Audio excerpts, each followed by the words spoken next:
இன்னைக்கு ஒரு அழகான கவுன் தைக்கலாம் அப்படின்னு வந்து saree எடுத்தாச்சு. அதாவது எங்களுது கிடையாது, கஸ்டமரோட தான்.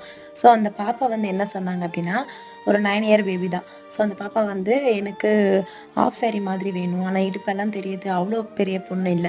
ஸோ நார்மலா ஒரு குட்டி பொண்ணு தான். ஆனா இடுப்பு அந்த மாதிரியெல்லாம் தெரியக்கூடாது. ஃபுல் கவர் ஆகணும். எனக்கு வந்து saree மாதிரி இருக்கணும் அப்படின்னு சொன்னாங்க. ஸோ நான் யோசிச்சு எப்படி ஸ்டிச் பண்ணி குடுத்தாலும் போடுறதுக்கு அவங்க ரெடி. ஆனா அவங்களுக்கு பிடிச்ச மாதிரி தைச்சு குடுக்குறதுக்கு டெய்லர்ஸ் தானே ரெடியா இருக்கணும்.